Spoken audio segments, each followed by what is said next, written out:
Hi നമസ്കാരം എല്ലാ കൂട്ടുകാർക്കും ഒരിക്കൽ കൂടി അനൂസ് ഫുഡ് വേൾഡിലേക്ക് സ്വാഗതം. അപ്പോൾ നമ്മളിന്ന് തയ്യാറാക്കിയെടുക്കുന്നത് ശരവണ ഭവൻ സ്പെഷ്യലായിട്ടുള്ള തക്കാളി ചട്നിയാണ് കേട്ടോ. ഹോട്ടലിലൊക്കെ കിട്ടുന്ന അതേ രുചിയിലുള്ള പെർഫെക്റ്റ് തക്കാളി ചട്നിയുടെ റെസിപ്പിയാണ് കേട്ടോ. നമുക്ക് പെട്ടെന്ന് തന്നെ വീഡിയോയിലേക്ക് പോകാം. ഇതൊരു സിമ്പിളായിട്ടുള്ള റെസിപ്പിയാണ്, പക്ഷേ ഇതിൽ പറയുന്നത് പോലെ തന്നെ സ്റ്റെപ്പ് ബൈ സ്റ്റെപ്പായിട്ട് നിങ്ങൾ ചെയ്ത് നോക്കണം കേട്ടോ. എങ്കിലാണ് ആ ഒരു പെർഫെക്റ്റ് ടേസ്റ്റിൽ നമുക്ക് ചെയ്തെടുക്കാനായിട്ട് പറ്റുള്ളൂ. അല്ലാതെ എല്ലാതും കൂടി വഴറ്റി ഒന്ന് അരച്ച് എടുക്കുക എന്നുള്ളതല്ല. അപ്പോൾ ഈ ഒരു രീതിയിൽ തന്നെ നിങ്ങൾ ചെയ്ത് നോക്കണേ. എന്നിട്ട് തീർച്ചയായിട്ടും നിങ്ങളുടെ അഭിപ്രായങ്ങൾ കമൻറ്റ് ബോക്സിലൂടെ അറിയിക്കണം. അപ്പോൾ നമുക്ക് പെട്ടെന്ന് തന്നെ വീഡിയോയിലേക്ക് പോകാം. വീഡിയോ ഇഷ്ടപ്പെടുകയാണെങ്കിൽ സബ്സ്ക്രൈബ് ചെയ്ത് കൂടെ ഒരു ലൈക്കും കൂടി തന്ന് സപ്പോർട്ട് ചെയ്യാനായിട്ട് മറക്കല്ലേ. അപ്പോൾ നമുക്ക് സ്റ്റാർട്ട് ചെയ്യാം. ആദ്യം തന്നെ ഒരു പാൻ ചൂടാവാൻ വെച്ച് നമുക്കിതിലേക്ക് കുറച്ച് എണ്ണ ഒഴിച്ചു കൊടുക്കാം. ഞാനിവിടെ വെളിച്ചെണ്ണയാണ് എടുത്തിട്ടുള്ളത് കേട്ടോ. ഏകദേശം ഒരു 1.5-2 ടേബിൾ സ്പൂണോളം വെളിച്ചെണ്ണ ഞാൻ എടുത്തിട്ടുണ്ട്.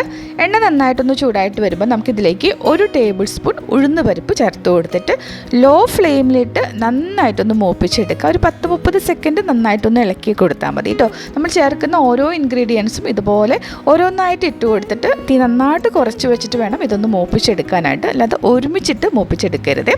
അപ്പോൾ ഉഴുന്നൊന്ന് മൂത്ത് തുടങ്ങിയിട്ടുണ്ട്. ഈ ഒരു സമയത്ത് നമുക്കിതിലേക്ക് ഒരു 5 വറ്റൽമുളക് ഇട്ട് കൊടുക്കാം. ഈ ഒരു തക്കാളി ചട്നി എന്ന് പറയുമ്പോഴും അധികം എരിവുണ്ടാവില്ല കേട്ടോ. ഇത് ഇപ്പം 5 വറ്റൽമുളക് നമ്മൾ ചേർത്തിട്ടുണ്ടല്ലോ, അത്യാവശ്യം എരിവ് ഇതിലുണ്ടാവും. ഈ ഒരു എരിവ് മതി. ലോ ഫ്ലെയിമിലിട്ട് നന്നായിട്ടൊന്ന് മൂപ്പിച്ചെടുക്കുക. അപ്പോൾ വറ്റൽമുളകിൻ്റെ കളറൊക്കെ ഒന്ന് ചെറുതായിട്ടൊന്ന് മാറി തുടങ്ങിയിട്ടുണ്ട്. നമുക്ക് ഈ ഒരു സമയത്ത് നമുക്കിതിലേക്ക് വെളുത്തുള്ളി ചേർത്ത് കൊടുക്കാം. ഞാനിവിടെ ഒരു 4 വെളുത്തുള്ളിയാണ് തൊലി കളഞ്ഞിട്ട് ചേർത്ത് കൊടുത്തിട്ടുള്ളത്. ഈ വെളുത്തുള്ളിയും കൂടി ഒന്ന് മൂപ്പിച്ചെടുക്കാം. നിങ്ങളുടെ കയ്യിൽ ഇച്ചിരി വലിപ്പമുള്ള വെളുത്തുള്ളി ആണെങ്കിൽ 2 എണ്ണമൊക്കെ ചേർത്താൽ മതി. അതല്ല ചെറുതാണെങ്കിൽ അതനുസരിച്ചിട്ട് എണ്ണം കൂട്ടണം കേട്ടോ. അപ്പം ഞാനൊരു 4 എണ്ണമാണ് ഇട്ടിട്ടുള്ളത്.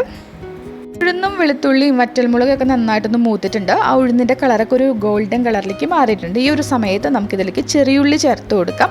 ഒരു 15 മുതൽ 20 എണ്ണത്തിൻ്റെ ചെറിയുള്ളിയാണ് ചേർക്കേണ്ടത് കേട്ടോ. 1 ടീസ്പൂൺ ഉപ്പും കൂടി ചേർത്തിട്ട് നന്നായിട്ട് ഇതൊന്ന് വഴറ്റിയെടുക്കുക. തീരെ ചെറിയ ഉള്ളിയാണ് കയ്യിലിരിക്കുന്നതെങ്കിൽ എണ്ണം കൂട്ടിയെടുക്കണം. അപ്പം ഞാനിവിടെ ഒരു 18 ചെറിയുള്ളിയാണ് എടുത്തിട്ടുള്ളത് കേട്ടോ. ഇച്ചിരി വലിപ്പമുള്ളത് കൊണ്ട് 2ആയിട്ട് കട്ട് ചെയ്ത് ഇതിലേക്ക് ഇട്ടിട്ടുണ്ട്. ചെറുതൊക്കെ ആണെങ്കിൽ കട്ട് ചെയ്യണമെന്നൊന്നുമില്ല. ഇനിയിപ്പോൾ നിങ്ങൾക്ക് ചെറിയുള്ളി എടുക്കാനായിട്ട് ബുദ്ധിമുട്ടുള്ളവർക്ക് സവോള എടുക്കാം. പക്ഷേ സവോളേനേക്കാളും ആ ഒരു പെർഫെക്റ്റ് ടേസ്റ്റ് എന്ന് പറയുന്നത് ചെറിയുള്ളി എടുത്ത് ചെയ്യുമ്പോഴാണ് കേട്ടോ. ചെറിയുള്ളി ചേർത്തിട്ട് തീ കൂട്ടിയിടരുത്. ലോ ഫ്ലെയിമിലിട്ട് തന്നെ നന്നായിട്ടൊന്ന് വഴറ്റിയെടുക്കണം. അപ്പോൾ നമ്മുടെ ചെറിയുള്ളിയൊക്കെ നന്നായിട്ട് വഴറ്റി കിട്ടിയിട്ടുണ്ട്. അതിൻ്റെ കളറൊക്കെ മാറിയിട്ട് വന്നിട്ടുണ്ട്. ഈ സമയത്ത് നമുക്കിതിലേക്ക് തക്കാളി ചേർത്ത് കൊടുക്കാം. ഞാനിവിടെ നല്ല പഴുത്ത 2 വലിയ തക്കാളിയാണ് ചെറുതായിട്ട് കട്ട് ചെയ്ത് ചേർത്ത് കൊടുത്തിട്ടുള്ളത്. ഇനിയിപ്പോൾ നിങ്ങളുടെ കയ്യിൽ മീഡിയം സൈസിലുള്ള തക്കാളി ആണെങ്കിൽ ഒരു 3 എണ്ണം എടുക്കാം കേട്ടോ.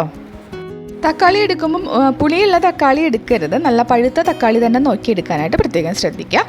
തക്കാളിയൊക്കെ നന്നായിട്ട് വെന്ത് ഉടഞ്ഞ് നല്ല സോഫ്റ്റായിട്ട് വരുന്നത് വരെ നമുക്ക് തീ കുറച്ചിട്ട് തന്നെ നന്നായിട്ടൊന്ന് വഴറ്റിയെടുക്കാം. അപ്പം ഞാനിവിടെ ഇടയ്ക്കൊന്ന് അടച്ച് വെച്ചിട്ടൊന്ന് വേവിച്ചിട്ടുണ്ട്. അപ്പോൾ തക്കാളിയൊക്കെ ആകുമ്പോൾ അടച്ച് വെച്ച് വേവിക്കുമ്പോൾ പെട്ടെന്ന് അങ്ങ് വഴണ്ടി കിട്ടുമല്ലോ. അപ്പോൾ കുറച്ചും കൂടി ആവാനുണ്ട്. നമ്മുടെ തക്കാളി നന്നായിട്ട് ഇടയ്ക്ക് തുറന്നൊക്കെ ഇളക്കി കൊടുക്കുന്നുണ്ടായിരുന്നു കേട്ടോ. ഇനി കുറച്ചും കൂടി ആവാനുണ്ട്. അപ്പോൾ ഞാൻ കുറച്ച് സമയം കൂടി ഒന്ന് അടച്ച് വയ്ക്കുകയാണേ. അപ്പോൾ ഇതാ കുറച്ച് സമയം കൂടി ആയിട്ടുണ്ട്. നമുക്ക് കാണുമ്പോൾ തന്നെ അറിയാം തക്കാളിയൊക്കെ നന്നായിട്ട് വെന്ത് ഉടഞ്ഞ് നല്ല സോഫ്റ്റായിട്ട് വന്നിട്ടുണ്ട്. ആ തവി വെച്ചിട്ട് കണ്ടോ, നമ്മളിതുപോലെ ആക്കുമ്പോൾ അറിയാമല്ലോ നന്നായിട്ട് ഉടഞ്ഞ് കിട്ടിയിട്ടുണ്ട്. ഇനി നമുക്ക് ഇതിലേക്ക് കുറച്ച് ഇൻഗ്രീഡിയൻസും കൂടി ചേർക്കാനുണ്ട്. അതിപ്പോഴല്ല, ഈ ഒരു സമയത്ത് നിങ്ങൾ ഉപ്പൊക്കെ നോക്കുക. ഉപ്പ് കുറവുണ്ടെങ്കിൽ ചേർത്ത് കൊടുക്കണം കേട്ടോ. ഇനി നമുക്ക് തീ ഓഫാക്കിയിടാം. ഇത് നന്നായിട്ട് തണുത്ത ശേഷമാണ് അരച്ചെടുക്കേണ്ടത്. അപ്പോൾ ഞാൻ തീയൊന്ന് ഓഫാക്കിയിട്ട് ഇതൊന്ന് തണുക്കാനായിട്ട് മാറ്റി വെച്ചിരിക്കുകയാണ്. തണുത്ത ശേഷം മിക്സിയുടെ ജാറിലേക്കൊന്ന് ഇട്ട് കൊടുത്തിട്ടുണ്ട്. ഇനി നമുക്കിതിലേക്ക് കുറച്ച് ചേരുവകളും കൂടി ചേർത്ത് കൊടുക്കാം. ആദ്യം തന്നെ ഞാൻ ചേർക്കുന്നത് ഒരു ചെറിയ പീസ് ക്യാരറ്റാണ് കേട്ടോ. ക്യാരറ്റും കൂടി ചേർക്കുമ്പോഴാണ് ആ ഒരു പെർഫെക്റ്റ് ടേസ്റ്റ് കിട്ടുന്നത്. വലിയ പീസ് വേണ്ട, ഒരു ചെറിയ പീസ് എടുത്താൽ മതി. ഒരു അളവ് പറയുകയാണെങ്കിൽ ഏകദേശം ഒരു 2-2.5 ടേബിൾ സ്പൂൺ അളവിൽ ക്യാരറ്റ് ഇതുപോലെ ഗ്രേറ്റ് ചെയ്തിട്ട് കൊടുക്കാം. ഇതിൻ്റെ കൂടെ തന്നെ ഒരല്പം മല്ലിയില ചേർക്കുന്നുണ്ട്. മല്ലിയില കൂടി പോകരുത്. അതിൻ്റെ ഒരു ടേസ്റ്റും ആ ഒരു ഫ്ലേവറൊക്കെ കളറൊക്കെ മാറിപ്പോകും. കുറച്ച് മല്ലിയില ചേർത്താൽ മതി. ഇനി ഇത് നന്നായിട്ടൊന്ന് അരച്ചെടുക്കണം. ഒട്ടും വെള്ളം ചേർക്കാതെ വേണം അരച്ചെടുക്കാനായിട്ട്. കണ്ടല്ലോ, ഇതുപോലെ നല്ല കുഴമ്പ് പരുവത്തിലാണ് നമ്മളിത് അരച്ചെടുക്കേണ്ടത് കേട്ടോ. ഒട്ടും വെള്ളം ചേർക്കാതെ അരച്ചെടുക്കുന്നതാണ് ആ ഒരു പെർഫെക്റ്റ് ടൊമാറ്റോ ചട്നി ഉണ്ടല്ലോ, നമ്മൾ ശരവണ ഭവനിലൊക്കെ കിട്ടുന്ന അതേ ചട്നിയുടെ ഒരു ടേസ്റ്റ് വരുന്നത് ഇങ്ങനെ അരച്ചെടുക്കുമ്പോഴാണ്. ഇനി നമുക്കിതിൽ താളിച്ചും കൂടി ചേർക്കണം. ഈ താളിപ്പും ഒന്ന് പ്രത്യേകതയുണ്ട്, ഞാൻ പറഞ്ഞു തരാം.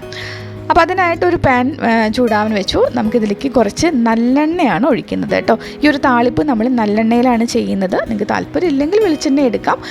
ഞാനിപ്പോൾ നല്ലെണ്ണ എടുത്തിട്ടുള്ളത് ഒരു 1-1.5 ടേബിൾ സ്പൂൺ അളവിൽ നല്ലെണ്ണ എടുത്തിട്ടുണ്ട്. ഇനി എണ്ണ ഒന്ന് ചൂടായിട്ട് വരുമ്പോൾ നമുക്കിതിലേക്ക് 1 ടീസ്പൂണോളം കടുക് ഇട്ട് കൊടുക്കാം. കടുകൊന്ന് പൊട്ടി തുടങ്ങുമ്പോൾ ഇതിലേക്ക് ഒരു 1/4 ടീസ്പൂൺ നല്ല ജീരകം ചേർത്ത് കൊടുക്കാം.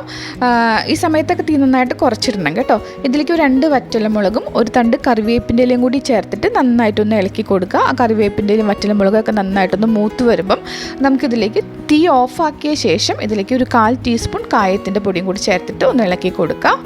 ഇനി നമുക്കിത് ചട്നിയിലേക്ക് ഒഴിച്ചു കൊടുത്തിട്ട് നന്നായിട്ടൊന്ന് ഇളക്കി കൊടുക്കുകയും കൂടി ചെയ്താൽ നമ്മുടെ അടിപൊളിയായിട്ടുള്ള ടൊമാറ്റോ ചട്നി ഇവിടെ റെഡിയാണ് കേട്ടോ.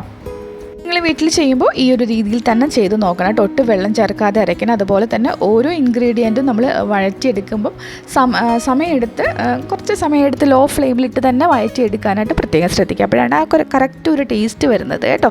അപ്പോൾ ഇത്രയേ ഉള്ളൂ. നല്ല ദോശയുടെ കൂടെ, നല്ല ക്രിസ്പി ദോശയുടെ കൂടെ, ഇഡ്ഡലിയുടെ കൂടെ ഒക്കെ കഴിക്കാൻ അടിപൊളിയാണ്.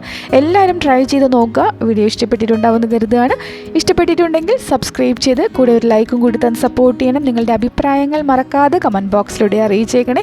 നിങ്ങളുടെ കൂട്ടുകാർക്കും കൂടി വീഡിയോ ഷെയർ ചെയ്ത് കൂടി നമ്മുടെ ചാനലിനെ ഒന്ന് സപ്പോർട്ട് ചെയ്യാനും കൂടി മറക്കരുത് കേട്ടോ.